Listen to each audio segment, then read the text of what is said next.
부활절이라고 해서 특별히 부활절 우리가 의미를 알기 때문에 오늘 그냥 계속 우리 요한복음 계속 강해로 나아가고요. 특별히 나는 십자가의 의미를 더 알고 싶다. 우리 그 사람께 오후에 예음종으로 오시면 오늘 십자가의 의미 설교할 것입니다. 와서 같이 은혜 받으시면 될 것 같습니다. 자, 오늘 제목 읽어봐 주시겠습니까? 예수님은 하나님이시죠. 참 신이십니다. 같이 본문 함께 읽도록 하겠습니다. 오늘 10장 마지막까지 다 할 겁니다. 같이 읽겠습니다. 시작. 예루살렘의 수종절이 이르니 때는 겨울이라 예수께서 성전한 솔로몬 행각에 오시니 유대인들이 에워싸고 이르되 당신이 언제까지나 우리 마음을 의욕하게 하려 하나이까 그리스도이면 밝히 말씀하소서 하니 예수께서 대답하시되 내가 너희에게 말하였으되 믿지 아니하는도다. 내가 내 아버지의 이름으로 행하는 일들이 나를 증거하는 것이거늘 너희가 내 양이 아니므로 믿지 아니하는도다. 내 양은 내 음성을 들으며 나는 그들을 알며 그들은 나를 따르느니라. 내가 그들에게 영생을 주노니 영원히 멸망하지 아니할 것이요 또 그들을 내 손에서 빼앗을 자가 없느니라. 그들을 주신 내 아버지는 만물보다 크심에 아무도 아버지 손에서 빼앗을 수 없느니라. 나와 아버지는 하나이다 하신대 유대인들이 다시 돌을 들어 치려 하거늘 예수께서 대답하시되 내가 아버지로 말미암아 여러 가지 선한 일로 너희에게 보이셨거늘 그 중에 어떤 일로 나를 돌로 치려 하느냐. 유대인들이 대답하되 선한 일로 말미암아 우리가 너를 돌로 치려는 것이 아니라 신성 모독으로 인함이니 내가 사람이 되어 자칭 하나님이라 하미로다. 예수께서 이르시되 너희 율법에 기록된 바 내가 너희를 신이라 하였노라 하지 아니하였느냐. 성경은 빼앗지 못하나니 하나님의 말씀을 받은 사람들을 신이라 하셨거든. 하물며 아버지께서 거룩하게 하사 세상에 보내신 자가 나는 하나님의 아들이라 한 것으로 너희가 어찌 신성모독이라 하느냐. 만일 내가 내 아버지의 일을 행하지 아니하거든 나를 믿지 말려니와 내가 행하거든 나를 믿지 아니할지라도 그 일은 믿으라. 그러면 너희가 아버지께서 내 안에 계시고 내가 아버지 안에 있음을 깨달으리라 하시니 그들이 다시 예수를 잡고자 하였으나 그 손에서 벗어나 나가시니라. 다시 요단강 저편 요한이 처음으로 예를 베풀어 하사 거기 거하시니 많은 사람이 왔다가 말하되 요한은 아무 표적도 행하지 아니하였으나 요한이 이 사람을 가리켜 말한 것은 다 참이라 하더라. 그리하여 거기서 많은 사람이 예수를 믿으니라. 아멘.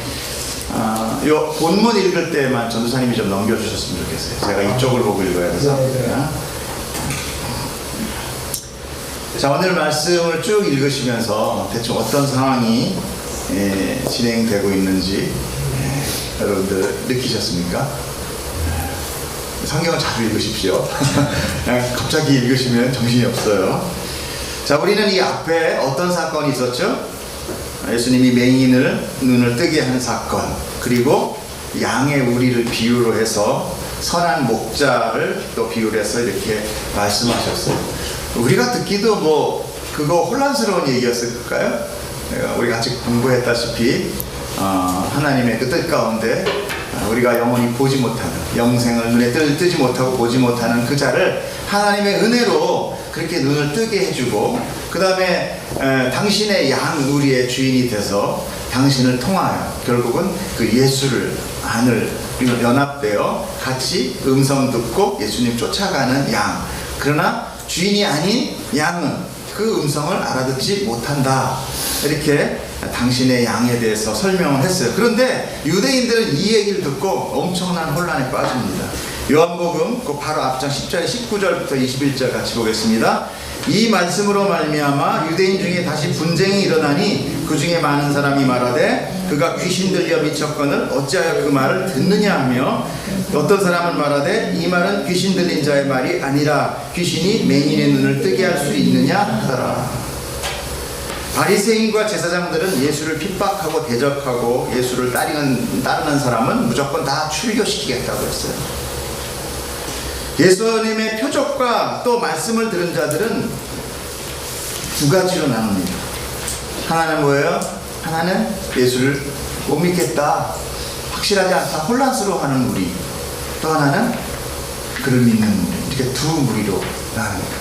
결국 그 우리 앞에가 하나님이 말씀하신 그 비유로 얘기한다면 예수님의 양과 예수님의 양이 아닌 양, 소유가 아닌 양, 이렇게 두 양으로 나눠집니다. 여러분은 어떤 양이십니까?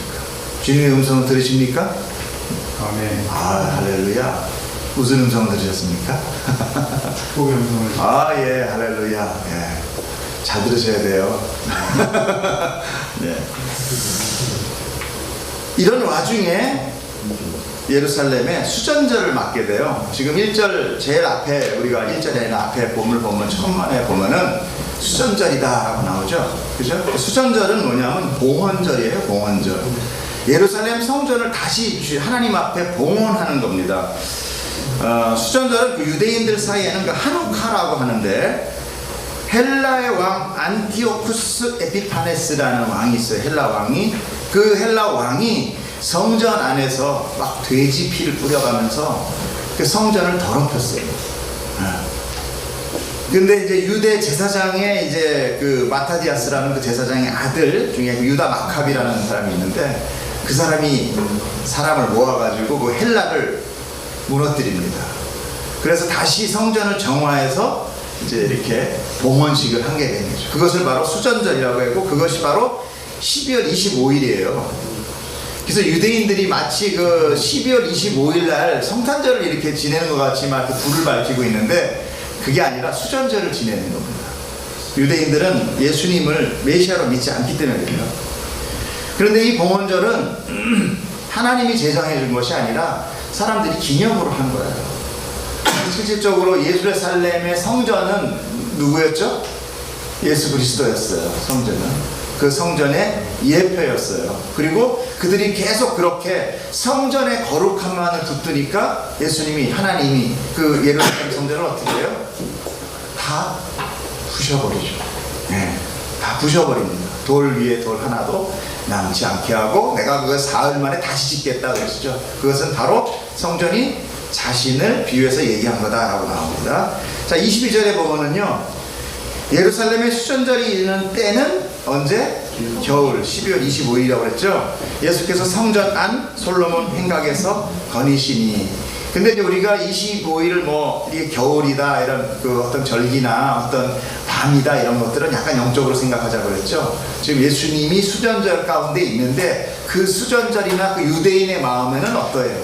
겨울 같은 지금 분위기라는 거예요. 왜 예수님을 잡아 죽이려고 하고, 예수님의 말씀을 거부하고, 진리가 안 먹히고, 예수님이 그렇게 자신에 대해서 피력하고 있지만 먹히지 않고 있다는 거죠. 인간의 불가능한 것, 그 가운데 있는 것을 겨울이라는 것으로 표현하고 있는 것입니다.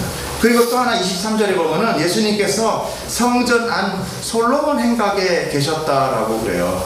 솔로몬 행각은 성전, 쉽게 성전 뜰 안이 아니라 그 주변에 있는, 그 완전히 그 바깥에 있는, 쉽게 해서 담이에요, 담.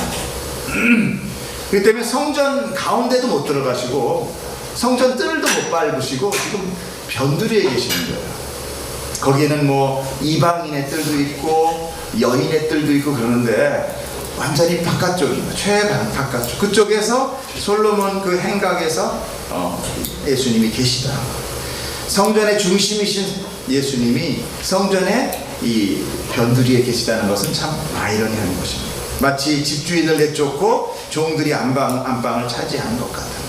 그 성전의 의미와 본질을 외면한 채 건물과 형식을 따르고 있는 그런 지금 형국을 우리가 또 이 말씀을 통해 보게 되는 것입니다. 자, 오늘 말씀에 예수님께서는 그것을 거니신다라고 얘기가 나와요. 이 거니신다라는 말은 뭘까요? 그 성전 안을 계속 왔다 갔다 하신다는 거잖아요. 그러면 뭐 그부 예수님이 그냥 계속 왔다 갔다 할까요? 수전절이니까 분명히 사람들이 굉장히 많을 거예요. 그 인파를 왔다 갔다 하신다는 거예요. 그건 뭐냐? 당신께서 지금 다니시면서 사람들을 만나고 대화하신다는 거예요. 예수님, 즉 하나님은 그냥 한 곳에 가만히 돌 붙여같이 가만히 있어가지고 산 속에 처박혀서 그냥 번쩍번쩍하는 금 옷 입고 앉아서 와서 정성 들여라, 공례 들여라, 이게 아니라 하나님은 직접 찾아가십니다. 우리 인생의 삶 가운데, 우리 인생의 바다 가운데, 아픔 가운데, 처절함 가운데, 기쁨 가운데, 또 가족의 모임 가운데, 경조사 가운데 하나님은 계속 우리 옆에 거하시면서 우리를 통하여 하나님의 말씀과 생명과 진리를 먹이시는 거예요. 오늘도 내 삶에 계시는 예수님을 여러분 발견하시길 축복합니다. 그리고 그분과 늘 대화하고 동행하는 삶 되기를 축복합니다. 자, 24절에 보면 유대인들이 에워싸고 이르되 당신이 언제까지 우리 마음을 의욕하게 하려 하나이까? 그리스도면 밝히 말씀하소서 하니 예수께서 대답하시되 내가 너희에게 말하였을 때 믿지 아니하였도다. 내가 내 아버지의 이름으로 행하는 일들이 나를 증거하였거늘 너희가 내 양이 아니므로 믿지 아니하였다 라고 말씀하세요. 자, 우리는 요한복음의 말씀을 통해서 계속 나는 너희들이 그렇게 열심으로 찾는 그 실체라는 것을 계속 피력해온 것을 우리는 성경을 통해서 알 수 있어요. 뭐라고 얘기했습니까? 썩어질 양식을 찾아다니는 자들에게 내가 생명의 떡이다. 그리 나한테 오면 굶주리지 않을 것이다. 또 생명의 수다, 물이다. 그리 나를 먹으면 목마르지 않을 것이다. 사마리아 여인한테 얘기했죠. 그 다음에 또 뭐라 했습니까? 그 초막절에 열심히 성전 제단에다가 성전의 임재, 즉 하나님의 임재를 바라며 그 성령의 임재를 바라며 물을 갖다가 붓는 자들에게 내가 생명의 물이야. 나를 믿으면 너의 배에서 생수의 강이 흘러나올 거야. 그렇게 계속 하나님은 인간들의 종교 행위, 껍데기를 찾아가는 그 껍데기에 그게 바로 나야. 너희들이 지금 뭔가를 믿으려고 하는 것까지는 알겠는데 너희는 지금 형식을 믿고 있는 거야. 그 본체는 나야. 그 가운데에 계속 나는 이다라는 걸 얘기했죠. 제가 에고 에이미라는 것. 그 나는 이다라는 게 뭐였죠? 나는 스스로 있는 자이다 라는 그 구약의 모세 앞에 나타나는 그 하나님의 이름이에요. 그것이. 계속 그 하나님의 이름이 듣겠니 나는 생명의 떡이다. 그 안에 하나님이라는 것이 있어요. 그리고 그들은 너무나도 그 에고 에이미의 뜻을 그 유대인들은 잘 알고 있는 거예요. 그럼에도 불구하고 지금 유대인이 뭐라고 얘기합니까? 혼란스러워요. 도대체 좀 메시아면 메시아라고 좀 딱 잘라 얘기하십시오. 이렇게 얘기하고 있는 거예요. 알아듣지 못하는 거예요. 오히려 더 혼란스러워하고 있죠. 답답해하고 있어요. 근데 실질적으로 예수님이 사마리아 여인이나 몇 명에게는 나는 네가 찾는 메시아다라고 얘기하셨지만 유대인들에게는 그렇게 얘기를 하지 않으셨어요. 사실 비유로만 말씀하셨죠. 그 비유로만 말씀하셨던 이유는 그 메시지, 당신의 그 메시아라는 메시지의 그 말이 말로 인하여 그 민족 가운데 혼란과 정치적 이슈가 될까봐 말씀 안 하십니다. 오히려 그 말로 인하여 사람들은 가짜 믿음이 더 성황할 수 있다는 거죠. 우리는 보았습니다. 오병이어로 사람들이 많이 모였어요. 근데 내가 얘 죽을 거야. 나는 생명의 떡이야. 그랬더니 뭐랬어요? 다 떠나갔어요. 내가 실체야. 내가 하나님이 할 때 다 떠나갔어요. 믿는 자가 믿는다고 해놓고 다 떠나갔다는 거예요. 그렇게 우리들 이 교회 가운데서도 우리가 믿어요 하지만 실질적으로 예수님의 본체를 믿는 게 아니라 내가 원하는 것을 믿는 자들이 있다는 거예요. 내가 원하는 게 믿는 자들이 있었는데 예수님이 그 원하는 것이 아니라는 거예요. 영원히 살아서 힘으로 나를 도와주고 힘으로 나를 높여주고 이 세상에서 부귀영화를 주지 않는 자다라는 게 밝혀지니까 다 떠나려 가버린 거죠.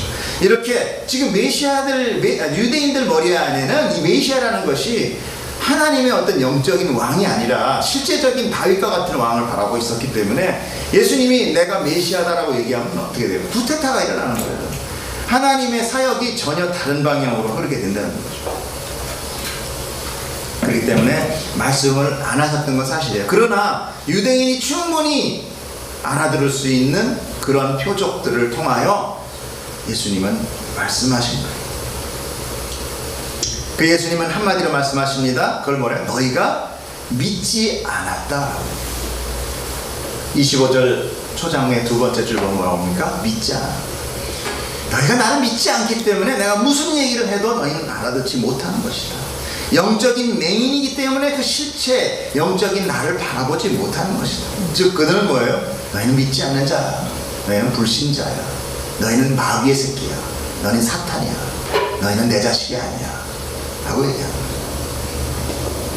우리는 예수님께 표적을 행하는 그 간판을 통하여, 그 표적이라는 것, 그 세메이오이라는 것을 통하여 뭐를 본다고 그랬어요? 메시아인 예수를 바라보게 하는 거라고 했어요. 그래서 그 표적은 예수님을 메시아로 증거하는 거예요. 그러니까 물이 포도주로 변화하는 거나 베데스다 연못가에 38년 된 병자를 고친다는 것은, 오병이의 기적을 일으키는 거예요. 날 때부터 맹인이 된 자의 눈을 뜨게 하는 것은 바로 그 뜨게 한 자가 하나님이다, 메시아다, 하나님의 나라가 지금 왔다라는 것을 증거하는 표적이라는 거예요. 이정표라는 거예요. 그러나 이 이정표를 바라지 못하고 그냥 그 이적 자체만을 붙드는 자들은 영적인 맹인인 거예요. 그렇기 때문에 그 음성을 알아듣지 못하는 것이고 결국 예수 그리스도의 양이 아니라는 결론으로 되는 것입니다. 양은 자기 주인의 음성을 알고 따라가지만 다른 양은 오히려 도망친다. 양의 목자는 양의 이름을 각각 불러내어 앞서가면 양은 그 주인의 음성을 알기 때문에 그를 따라간다 라는 그 앞에 말씀이 바로 이 말씀이에요. 그대로 적용되고 있는 것을 알 수 있어요. 자, 27절 우리가 다시 한번 보겠습니다. 내 양은 내 음성을 들으며 나는 그들을 알며 그들은 나를 따르느니라. 내가 그들에게 영생을 주노니 영원히 멸망하지 아니할 것이요 또 그들을 내 손에서 빼앗을 자가 없느니라. 다시 한번 이 앞에 말씀을 지금 비유해서 말씀하십니다. 그 유대인들에게 오직 예수님의 양은 그 목자의 음성을 알고 앞서가는 그 목자를 따라가는 거다라고 얘기했어요. 그리고 그들에게 예수님이 영생을 준대. 이거 가장 중요합니다. 누가 줘요 영생을? 예수님이 주시는 거예요. 우리의 어떤 믿음의 고난, 믿음의 역경, 노력 이런 걸로, 선함 이런 걸로 영생을 받는 것이 아니라 예수님이 자기 양에게 거저 주는 거예요. 영생은 오래오래 영원히 사는 것이 아니라 멸망하지 않는 거예요. 지금 옆에 나오죠? 영생을 주노니 영원히 멸망하지 아니할 거예요. 사람은 누구나 다 죽어도 다시 부활합니다. 그리고 부활해서 누구 앞으로 가느냐? 제사, 그 재판장이신 재림하신 하나님 앞에 가서 다시 재판을 받게 돼 있어요. 여러분들이 정말 이 영의 세계를 믿고 영생을 믿는다면, 그리고 심판을 믿는다면 우리는 믿은 자라고 생각하지만 우리가 믿은 자라는 것을 우리가 100% 알 수 없기 때문에 늘 경외감이라는 것이 있어요. 두려움이 있어요. 떨림이 있어요. 그렇기 때문에 그 심판이라는 것에 대해서 우리는 늘 생각하고, 그러면 그럴수록 누구를 붙들어요?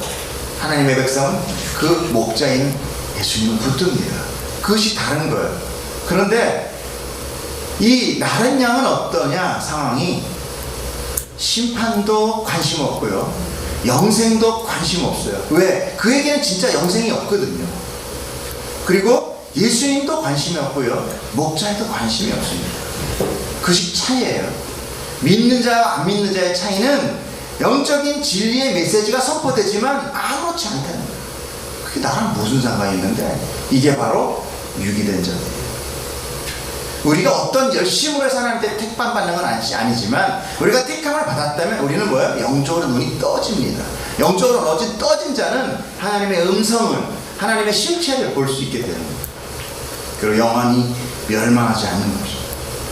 성도는 이렇게 주님을 따라가는 양들과 같아요. 그래서 요한계시록 14장 4절에 보면 뭐라고 나오느냐?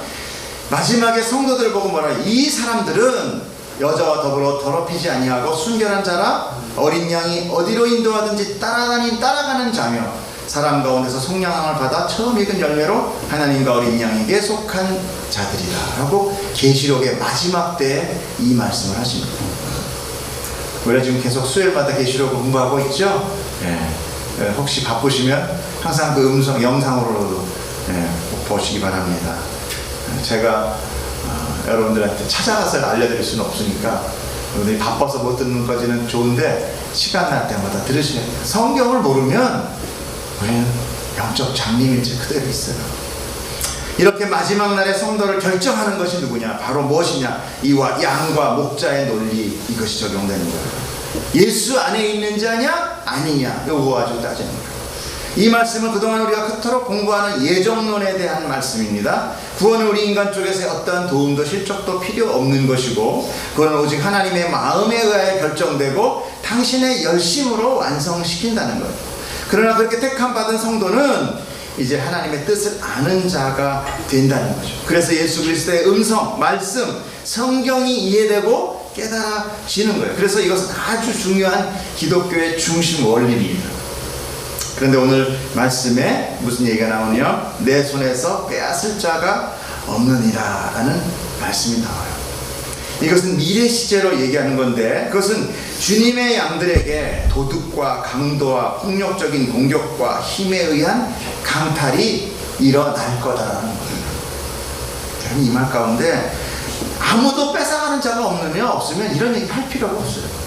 내 손에서 빼앗을 자가 없을 것이다 라고 얘기하는 건 뭐냐면, 너희는 내 양이지만 앞으로 엄청난 도둑과 강도와 적그리스도가 너희들을 해하려고 뺏어가고 강탈하고 너희들을 상하게 할 거야.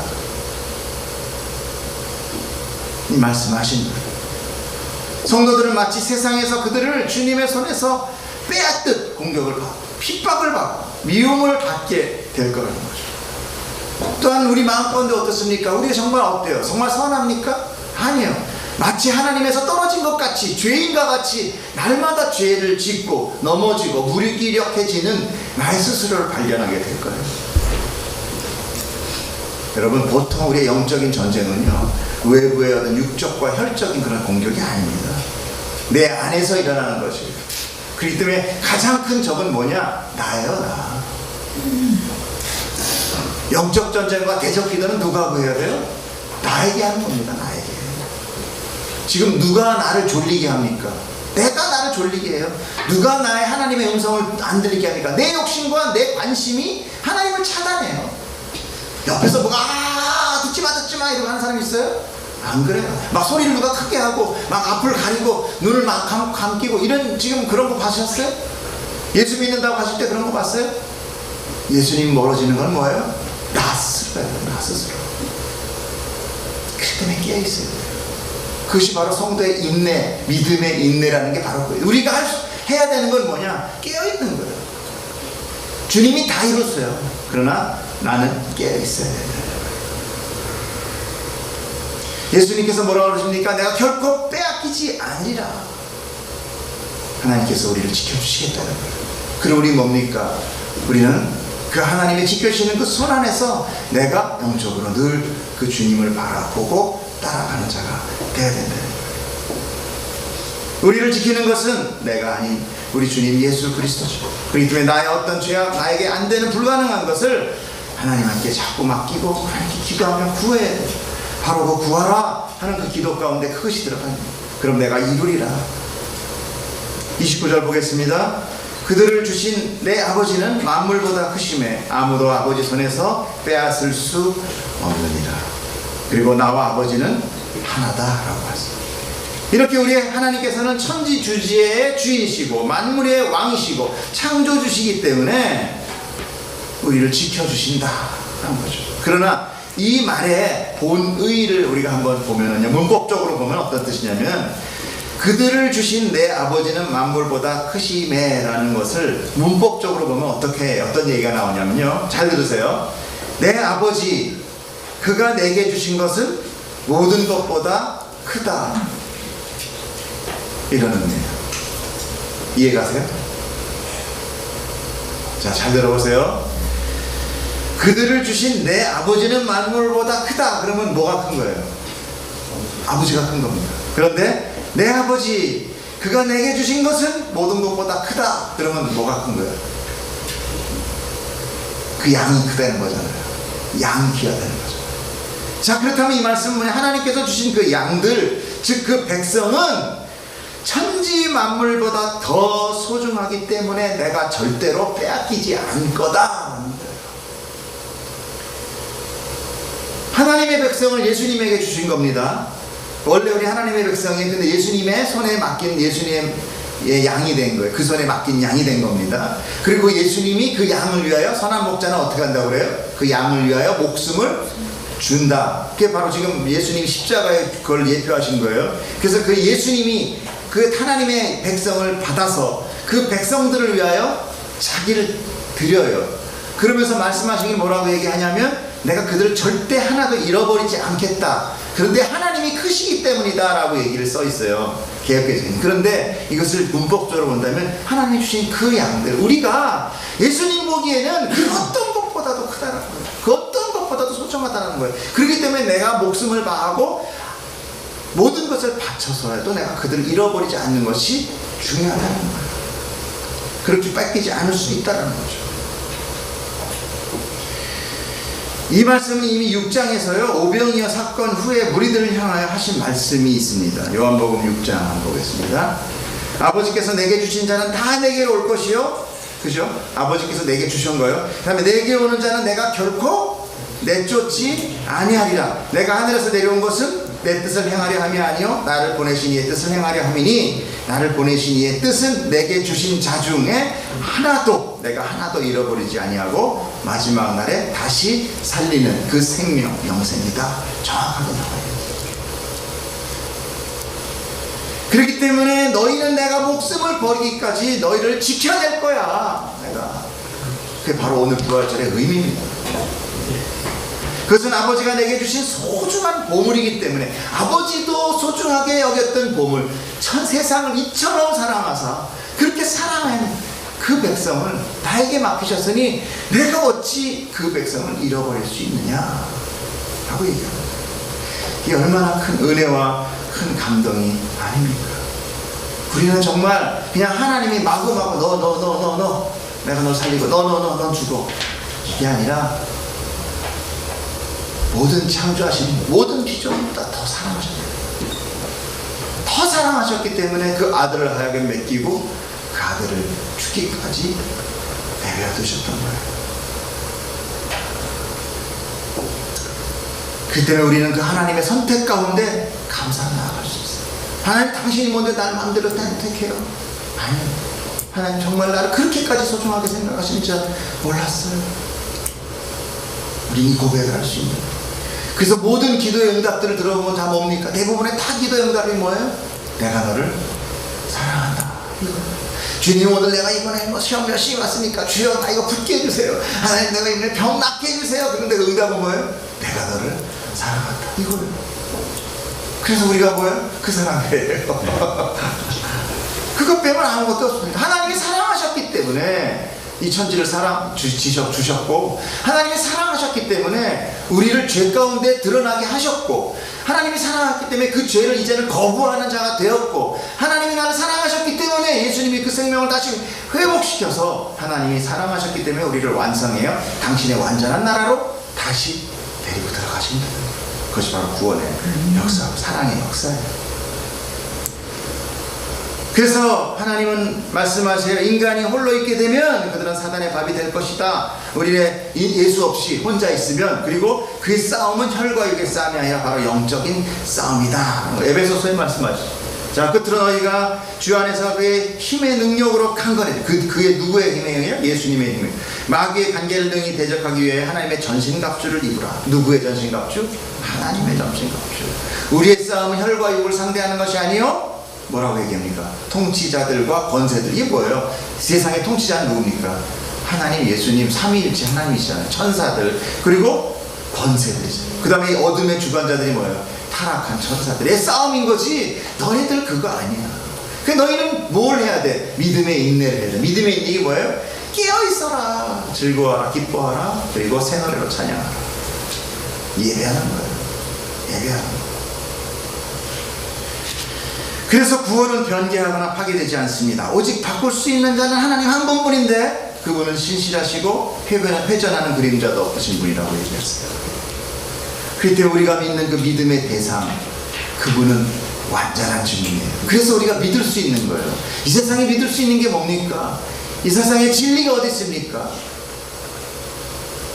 모르긴 몰라도 이제 북극이 적도 될 수도 있어요. 네? 적도가 될 수도 있어요. 뭐 하나 완전하게 변하지 않는 것이 없다라는 거예요. 그러나 변하지 않는 것 단 하나, 하나님밖에 없습니다. 이렇게 택하신 분과 보호하고 인도하시는 분이 동일하신 분이므로 우리는 그 삼위일체 하나님의 합력을 믿게 되는 거예요.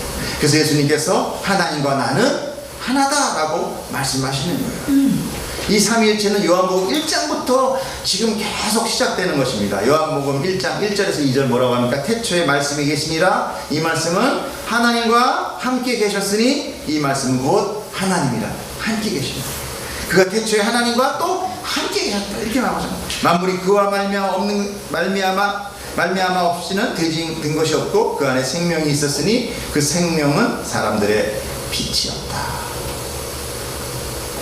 이렇게 하나님과 예수님이 연합되어 있고 그 안에 생명이 있으며 그 생명이 사람들 즉 하나님의 백성들을 불러 하나 되게 한다라는 거예요. 자, 오늘 본문 31절 다시 보겠습니다. 유대인들이 다시 돌을 들어 치거든. 왜? 하나님과 나는 하나다라는 이 말 때문에. 예수께서 대답하신 내가 아버지로 말미암아 여러 가지 선한 일을 했는데 그 중에 어떤 선한 일로 나를 돌을 치려고 그래? 유대인들이 얘기합니다. 아니 선한 일이 아니라 너를 돌로 치려고 하는 건 뭐냐? 신성모독이다. 왜? 네가 사람이면서 네가 하나님과 하나라니까 이 말이 안 돼. 이건 돌로 쳐야 돼. 율법에 나와 있어. 네가 자칭 하나님이냐? 그러니까 예수님께서 말씀하세요. 성경을 가지고 얘기하십니다. 뭐라고 해? 너희 율법에 기록된 바 내가 너희를 신이라고 하지 않아요. 이거는요 시편 82편이에요. 82편 한번 보겠습니다.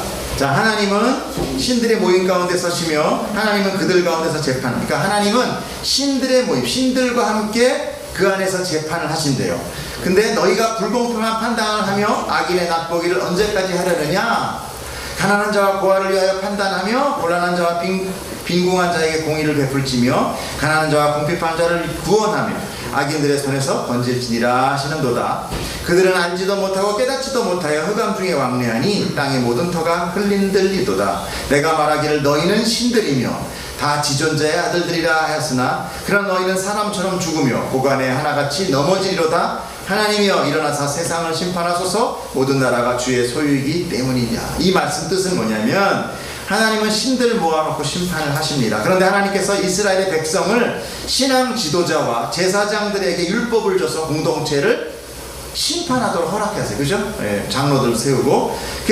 그런데 그들이 그 가난한 자와 고아와 곤란한 자와 빈곤한 자와 그런 자들에게 공의 베풀라고 준 은혜인데 그렇게 베풀라고 할 때 하나님은 그들을 뭐라고 부르느냐? 신이다라고 부른단 말이에요. 왜냐하면 신들 사이에서 심판을 하시는 분이 하나님이기 때문에. 그런데 그들이 그 율법을 가지고 공의로운 재판을 안 했다라는 거예요. 불공평한 재판을 하고 가난한 고아 과부를 공의를 베풀지 않고 악함으로 죽였다는 거예요.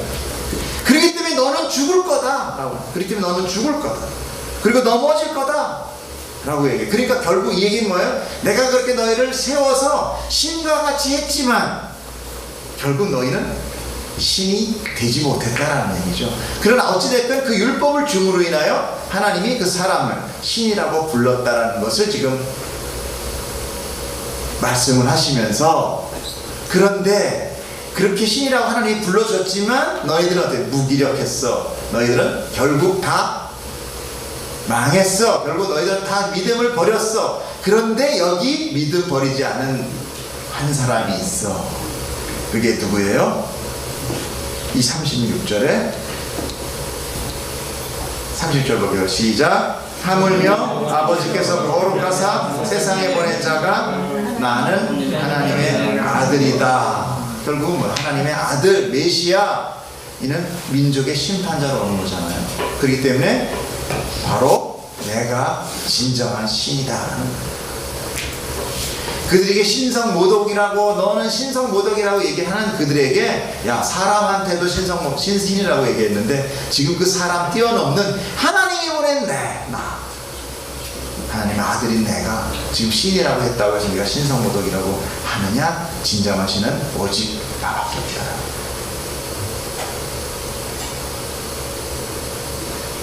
율법의 즉 말씀을 맡은 자, 율법 그건 말씀이에요. 성경이에요. 그 말씀 맡은 자, 그래서 그들을 신이라고 하나님이 칭해줬다는 거예요. 그러나 그들은 그 역할을 하지 못했어요. 결국 신이 되지 못했다는 거예요. 그러므로 이제 유일한 신 하나, 내가 이 육신을 입고 내려오는 것, 그 중에 신은 바로 나다. 그래서 내가 심판자로 올 것이다.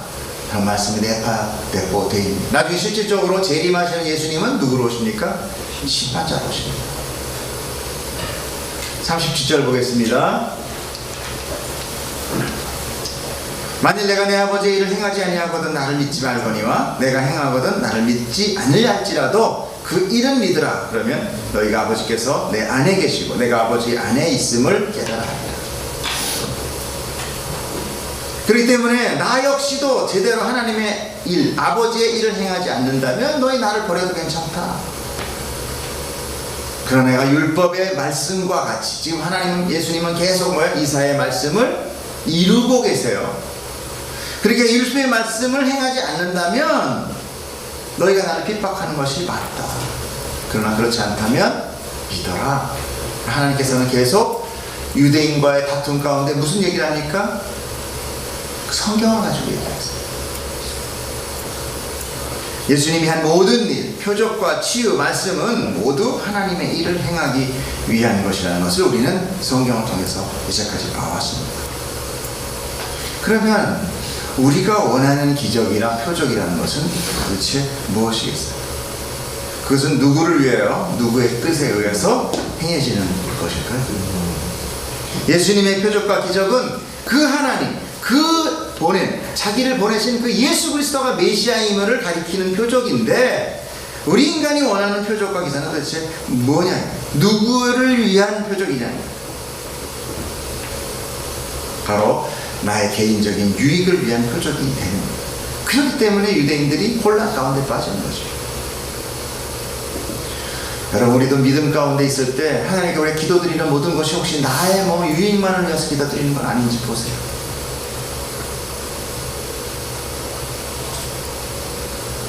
우리가 예수 그리스도를 믿어가지고 얻을 수 있다는 건 이미 다 얻었습니다. 뭐였어요? 생명입니다. 부활하고 그 하나님의 천국을 우리가 받아들이는 거예요. 이미 우리에게 완성됐어요. 그 완성된 우리가 지금 무엇을 얘기해요? 하나님 이적 보여주세요. 나에게 내 인생의 기적 일으켜주세요. 이거예요. 그 기적은 뭐예요? 하나님은 기적은 오로지 하나님의 나라의 완성과 예수님의 보이기 위한, 예수님에게 알리기 위한 기적이었는데, 우리는 계속 지금 하나님 앞에 나의 개인의 유익을 깨달라고 하면 그것이 하나님의 성품과는 전혀 안 맞는 거예요. 더군다나 그것을 교회에서 조장을 해요. 너희 뭐든지 들으면 안 되니까 열심히 기도해봐. 기도가 덜 된다. 더 해봐. 1년 했어. 2년 해봐. 3년 했어. 4년 해봐. 말도 안 되는 얘기를 하고 있다는 거죠. 그리고 그런 어떤 목표, 자기의 목표를 걸어놓고 기도회든지 특별 새벽이니 어떤 모임들을 만들어서 구호를 외치고 같이 모여서 그것에 대해서 금식하고 하는 것들은 뭐냐는 거예요. 우리의 신앙생활 안에 일어나는 모든 것은 다 하나님께서 이미 완성하셨습니다. 아멘. 아멘. 그러나 가끔 발생하는 이적이나 치유가 있어요. 근데 그것은 오직 단 하나 하나님의 구원을 위한, 하나님의 구원 사역을 위한 예수 그리스도에게 관심을 돌리기 위한 것뿐이에요. 가끔씩 우리가 그래서 선교 같은 데 나갔을 때 성경이 제대로 없는 그런 지역 가운데 아주 돌림병이 돌고 아픈 사람들이 우리가 기도함으로 인하여 선교 대원들이 기도함으로 인하여 일어나는 경우가 있어요. 그런 것들 봅니다. 그거 왜 그래요? 예수를 보게 하기 위한 거죠. 통상 그런데 지금 이렇게 성경이 다 준비되어 있고 하나님의 일이 다 우리에게 완성되어 있는 이런 나라에서 기적이 일어나는 건 뭐예요? 사람들은 다 그 표적을 받으면 그 하나님을 바라보지 않고 그 성령 사역자를 바라보게 됩니다. 사람을 따라하게 돼 있어요. 야, 그 교회가 능력 있어. 그 목사가 능력 있어. 여러분 이 소리 많이 들어보셨죠? 그게 바로 미혹이에요. 그것이 바로 적그리스도입니다. 조심하세요. 이렇게 성령 사역자들이 사람을 치유하거나 이런 표적으로 행하면서 자기를 집중하게 합니다. 그래서 이단들이 나타납니다. 이단들의 표적, 이단들의 가장 그 대표적인